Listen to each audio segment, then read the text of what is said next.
Okay, so the current energy price crisis, height, whatever you want to call it.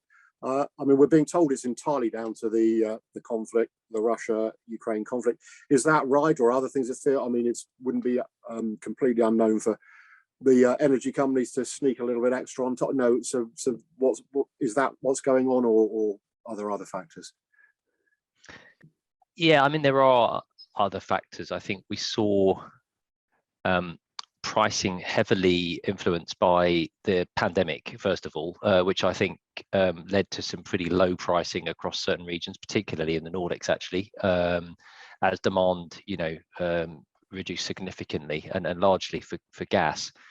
But I think with the upturn as economies have sort of come back from the pandemic, as it were, we've seen a strong demand for energy, which has had some influence. But I think that's also to a backdrop of where gas pricing, availability of gas has been the main driving force for high pricing prior to the current situation in Ukraine.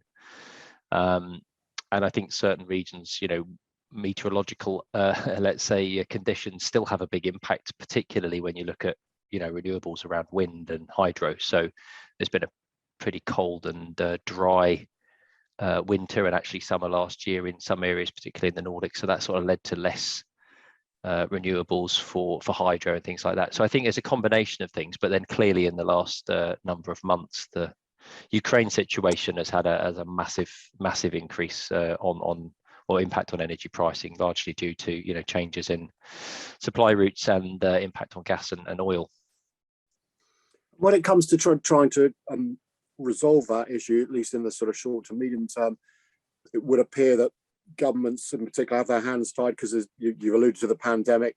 Everywhere, I guess, they've been bailing people out, so they don't necessarily have as much wriggle room, financially. And then you allude to renewables. I mean, we're still, relatively speaking, globally, I know there are obviously places more advanced than others, but there isn't the renewable infrastructure to sort of pick up the slack. So it's a sort of double whammy or triple whammy even.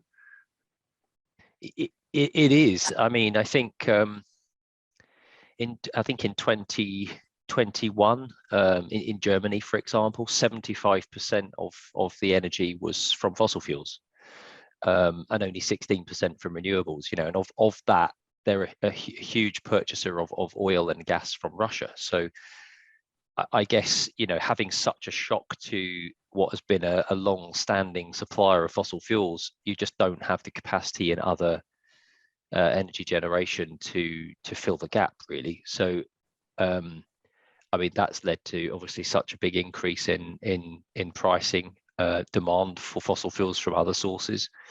I mean, it's increased the price across the board for sure, but new renewables and that take a long time to invest and bring online. So, and then we still have this issue of you can't store a lot of that, so it's either there or it's not. You need to have base capacity infrastructure providing, the large proportion of your power generation. So I think there's a huge amount more needed to invest, not just in renewables, but also in storage. I think the energy storage I think it was the European Association for Storage said that it's looking at potentially needing up to 190 gigawatts of storage required across Europe by 2030, which, I mean, gives you some indication of what's needed to bridge any issues with normally secure normally secure energy systems. So yeah, other than helping consumers with price, and there's some tax efforts been made in the UK, then I'm not sure in the short term there's a lot government can do. And it's even got to the stage, dare I say, where certainly again in the UK there's talk of sort of increasing reliance back to fossil fuels, allowing new projects and stuff, and yet we have this sort of drive to net zero. So I know everyone has their different views, but do you worry a little bit that we're taking a couple of steps backwards for understandable reasons, but we should perhaps be a little bit stronger and say, no, we've got to head to net zero, even if there's a bit of pain, or how do you see that playing out? I think it's a really difficult sort of, individuals have a view, but then you have to factor in governments and political will for the short term versus the long term, really. And I guess taking into consideration my previous comment, it takes a long time to invest in renewable infrastructure, and government need to deliver short-term affordable energy for business and for consumers. So I do think that nuclear is going to become more of an option, and I think you will see more fossil fuels. I mean, I don't have details to hand, but I've heard talk of increasing coal in Germany. I mean, even in my local area in the UK, I saw recently that in Surrey there's a new license been issued to drill for oil, much to the local county council's protests. So I mean, I think you will see that, because you have to provide energy security. It's all very well being green, but you also need to provide that security for the long term. So yeah, I think unfortunately in the short term we will see that, and I don't know long term how that will impact the Green Deal, driving to carbon net zero by 2050. I think that's going to be an increasingly difficult challenge to meet, but long term we'll have to see. And I mean, do you think, I mean, if there is a silver lining, do you think it is focusing minds on the renewables? Do you think projects will either be created, more projects will be created than were planned, or they will just get fast tracked? So again, as you've alluded to, they take quite a while to to bring any results. But if we don't start at some point, so is that going to happen, or are you already seeing it happening, do you think, because of the the risk in the response to what we're witnessing at the moment? Yeah, I think you will see planning and permitting for new renewable projects become more and easier to achieve. I think whether it be solar, whether it be offshore wind. I mean, the Norwegian government recently announced its commitment to enhance offshore wind. I think increasing significantly from where we are today to sort of 1,500 by 2040. So I think you'll see even countries which have had a reliance on almost 100% renewables will invest more in other renewables and alternative fuel energy generation. So, and I think it's not just about renewables. I think it's just about energy security as well. So having more certainty and more control over energy production as a country, I think is going to be important to national security. So yeah, I think I don't know, I guess what that will look like in terms of speed, but I suspect it's very much focused the mind on having more control over your own power generation than being so reliant on imported fossil fuel. And in terms of the business world, and particularly today we're talking about the data center industry, that a sort of another option, very attractive one potentially, is moving more and more digital infrastructure to areas such as the Nordics, where renewables and sort of energy security is much, in the current climate at least, is very very good. So are you seeing that already? Whether it's, I guess it's IT users maybe thinking, well, my data center power costs are going to go through the roof at some point in the future, so I'll move them if I can, or data center companies that are building out thinking, well, actually the Nordics, for example, are a good place because there's all this plentiful, relatively inexpensive power, and what's the catch kind of thing. I think yeah, it's a very interesting period of time, because I think there's multiple dimensions to this. You see countries and legislators starting to, from a political perspective, looking at constraining data center development, and I think they're concerned about the use of land, to some extent the use of capacity of energy in certain markets, and I think you've seen that in the places like the Netherlands. You also see in some countries, and this is the case I believe in Ireland more recently, where more from an infrastructure point of view, there are not such a moratorium, but there are just some practical and physical constraints to potential future data center growth because of the amount of energy and the infrastructure needed to support that power. And so I think what we won't see is a slowdown in growth of data and digitalization. So you just assume therefore that capacity needs to be catered for somewhere else. And if you look across Europe, you're going to naturally look to locations not just that are sustainable, but it happens to also be the areas where there is a surplus of energy. And I think therefore the Nordics we've certainly seen it in very recent weeks, but actually, more and more, I think we'll see more interest in the Nordics, both because it's renewable, it's a more sustainable energy production, but also because you have more surety on future scale. So I think we do see that. I guess we're going to see quite a bit of turbulence as we go into the winter at the end of this year. And I wonder whether, depending on the energy situation, I wonder whether there will be pinch points within certain areas of Europe where, almost power rationing has to come into force, because other industries, maybe even data centers, consume such a large proportion of the available power in a particular area. And data centers generally are considered critical infrastructure because of the communications and the other services they provide. So I don't know whether that will in further enhance political awareness of data center energy consumption or not. So but yeah, I think there's multi layers to this, and obviously what's happening in Ukraine really does bring some of those issues to the fore quite quickly, and perhaps more quickly than they were before. And I mean, we tend to, well, I for one assume, I don't know whether sort of that's got the common view or not, but the Nordics have all this sort of infinite capacity to to soak up as many data centers we can throw at it. I mean, is that right? Is there a huge amount of capacity waiting to be used, or is it, if everyone does rush there, will they, the infrastructure there need to be expanded, improved upon, or, as I say, is there a lot just waiting for users to come along? It's location dependent, I would say. So from a regional perspective, the Nordics as you know, has a huge mix of renewable energy, but again, largely it's in the north. The north has always been the area with, let's say, the biggest surplus, just because there's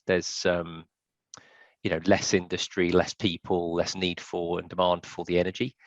But from a data and latency perspective, it becomes impractical to put these type of workloads perhaps so far north. I know some hyperscalers have done it, but I think increasingly you see that, and it has always been the case that's happened much further south in the Nordics. So there is a surplus. I mentioned that Norway are investing in a significant increase in wind, because I think with the electrification of other sectors, the increase in data centers, that there will be regional shortages in capacity. So like anywhere, I think it's important that operators and data center developers are able to access land and power for the long term. But yeah, there's plenty of available capacity. I mean, even the site that we have in southern Norway, we've secured 100 megawatts. We're in the process of planning for the next 300 megawatts, and we're next to Europe's largest substation with more than 3 gigawatts of capacity within this substation. So that type of infrastructure is pretty unique to the Nordics. So if you can be near that and you can secure that capacity, then yeah, that's quite different to other places in Europe. Okay, you mentioned the hyperscalers. One of the other things they do to a certain extent, I believe, is sort of 24/7 or continuous energy matching. Can you perhaps give us an insight as to what that is, and why it's attractive? I guess in terms of managing your data center costs. Yeah, definitely. I think it's been common practice in the sector for a while now for data center operators and large builders of their own data centers to buy certificates to demonstrate that energy is green. So whilst you might not be physically connected to green energy, for in the UK, for example, you can still buy a certificate to say that for the kilowatt hours you consumed, there was sufficient generation of wind energy, for example, or hydro energy, and you can link it to a particular location as well, power generation location, if you want. But it looks at it generally in the total quantum of a year. So in theory, you could be buying green energy from solar in the middle of the night, which we clearly know is not the case. So the 24/7 matching gives, for example, Bulk are soon to do this, where we can actually purchase the associated kilowatt hours at any given hour in the day from a location or a particular power generator where that generation happened. So we can be confident that the fluctuation in it's actually, I mean, data center workloads are pretty consistent, right? But what does fluctuate is the generation of that renewable energy. When it's not windy, you don't get the wind. When it's not sunny, you don't get the solar. So it tries to match more the production of that renewable energy to a certificate that relates to the the consumption at given hours in the day throughout the whole year. And I think that will mean that you'll start to see a little bit more transparency and a little bit more we'll provide our customers with reports that show exactly on an hourly basis how they are buying green energy from us. Even though we are connected directly to a grid that is largely green, we still have to buy certificates like everybody else to validate that that energy is green. So yeah, it's more linking less the demand side, but more the production side to how you consume that energy on an hourly basis. And in terms of that, your customer base, just that, I mean, I think we all know that sustainability is rising up the agenda very rapidly, and therefore your customers are maybe asking you about these issues. With what's going on, do you think there'll be any less? Will people take a pause and go, well, actually, we'll back off because we know there's the war in Ukraine and things are going on? Or are people just, continuing to sort of inquire about your green credentials and, not give you any sort of slack because of, the current climate? I mean, certainly no one's demanding less from us, given things. I think people continue to demand more. I think the biggest challenge organisations face at the moment is whether to count, if they are purchasing a co-location service from someone like Bulk, whether they count the carbon emissions of our operation in their own Scope 3 emissions. So I think we provide the information through reporting, but how those organisations then feed that back into their overall corporate ESG reporting is a challenge. I think most organisations are struggling with how to report and account for Scope 3 emissions. So, yes, we tick the box, as it were, to demonstrate that we are, from an energy perspective, providing customers with green energy. From an efficiency point of view, we're operating to industry standards and metrics related to efficiency. We are also providing information on how we're sourcing and procuring products and designing and constructing our facilities to ensure that the embedded carbon in what we do is reportable. But as I say, how that feeds up to the customer and how they use it at the moment is still, I think, a work in progress. But no, certainly no one's asking or prepared to accept less in the performance that we're being contracted to deliver. Okay, and data center companies traditionally buy their power quite a long way in advance, I guess, the futures market. So am I right in thinking at the moment they're still cushioned from this, the energy price spikes because they bought enough, power long enough ago? But at some point this is going to filter through, and their customers, if not getting a rude awakening, will certainly notice a price hike. And if that is the case, will that just encourage more folks to say, well, hang about, there must be a place where I can, get a better deal, whether it's in the Nordics or elsewhere where, energy isn't such a significant cost?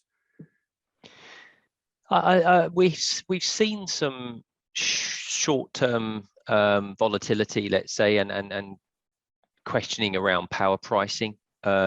What it has done is it's increased the discrepancy of pricing across different regions, whereas before I think there was more consistency, there's now some bigger differences. There's a lot of questions over how long those differences will remain, and they are largely affected, actually, particularly in the Nordics, by weather. So who can bet against and forecast against long-term weather patterns? So pricing continues to remain a little bit of a difficult one to predict. There are certainly companies who have fixed pricing over a longer period and are still operating using those prices. Either they themselves have fixed those prices with their customers, which we've seen, but they themselves as operators have taken a significant hit on the increased cost, or they themselves have managed to procure a fixed price from their grid supplier or from their energy supplier. So it's different. I mean, we did see in the UK, forget the name of the company now, but who went into administration earlier this year as a consequence of their energy prices increasing and not being able to pass on those costs to their consumer. And I think, we won't see necessarily so much drastic as that, but in time, these prices will be passed on to companies who are leasing data center space, and in time, those prices will probably start to trickle down to customers. So I think that may well in turn shape people's view on where they choose to go. If the long-term outlook is that the price is going to remain high in certain areas and the price in other areas is going to remain low, then I think that might shape choice about where you may choose to either expand or move to. And this is probably a little unfair to ask, but do you get a feeling? I mean, the other alternative, I guess, is just to say, well, hey, Russia and Ukraine hopefully won't be at war, forever or for too long. So if we just sit this one out, at some stage the world will return to normal, whatever normal might be, and life will carry on. Are you finding people that, or are most people think, oh, we need to do something? We can't just sit here and wait for whatever may occur. I think from a capacity point of view that there is still significant demand, and as far as I'm aware, new projects being planned and developed in all the major markets in Europe. So I don't think in the short term, the big consumers of data center space and capacity are going to change too much. I think that you'll see newer businesses who want to offer something different to customers prepared to look at alternative locations and build systems which can perhaps operate differently to traditional, regional content and cloud services. So what we've tried to build in bulk as well is not just data center capacity, but also build an ecosystem and a network infrastructure that supports connectivity, whether it be with DKICs we recently brought in on the internet exchange, whether it be redundant fiber connections. We've built some new subsea cables connecting the western part of Europe directly up into the Nordics, rather than, for example, going via Stockholm. So I think you'll find that there's a general shift, and I think what more is going to drive say immediate decision choices where you're just prohibited from or you're prevented from building new data center capacity because of some constraint, and it's probably going to be available capacity or a lack of available land or a lack of the available permits to build. So I'm not sure, and I guess that's going to be influenced by energy security and the situation that exists in Ukraine as it stands today. But I think even if that from a conflict perspective gets resolved, I mean the hangover from the impact of reducing reliance on Russian oil and gas is going to be around for some time, because decisions have already been made to cut that reliance, I think, predominantly. And so how that gets resolved in the short to medium term is still a little bit unclear, I think. So I don't think people are sort of scratching their heads about what to do. I mean, the cost part's something people have to factor over the longer term, but I think constraints on new developments are going to be the biggest thing that potentially impacts choice of location in the next few years. Okay, I mean, so the pandemic very clearly, I mean, digital transformation was a thing before the pandemic, but I think everyone agrees that it significantly accelerated that change, and now we're in this sort of hybrid world of work. Is it too much to say that, as you've alluded, it's not just the Ukraine, there are other factors, but are we at a bit of a tipping point here in the data center industry where traditionally people would just say, oh, well, there's a data center down the road, I'll use that, end of story. But now they're going to actually start thinking rather more sophisticatedly, if you like, about where and how to access data center resources, as say whether the Ukraine-Russia conflict is the catalyst and other things, or am I perhaps over-exaggerating the importance of this time and it'll continue to evolve at a gradual pace? I think we will probably get to a point where, a lot of the data center developments across Europe, we talk about the FLAP markets and we've sort of got FLAP D, but, Dublin's been added because it's got a large data center capacity, but it doesn't have a huge population relative to, the likes of London, Frankfurt, Amsterdam, and Paris, right? I mean, I think it's built a different type of data center asset class than perhaps you get elsewhere. So I guess you're going to get to a point where a lot of these data centers and the growth is happening in the metros, right? It's where a lot of people live. It's where there are lots of other issues around resources, not just energy, but it's water scarcity and other things. So I think I think organizations and in turn their customers might start to demand a little bit more information about where their data is located, what kind of infrastructure it's running on, what impact that has on the environment. You can already today on some of the cloud platforms select where your workload is running based on price, based on latency, and also based on some sustainability metrics. So I think once consumers start to find out more about this and start to understand more about it, I think that might drive certain behavior, which then leads organizations to look at alternatives.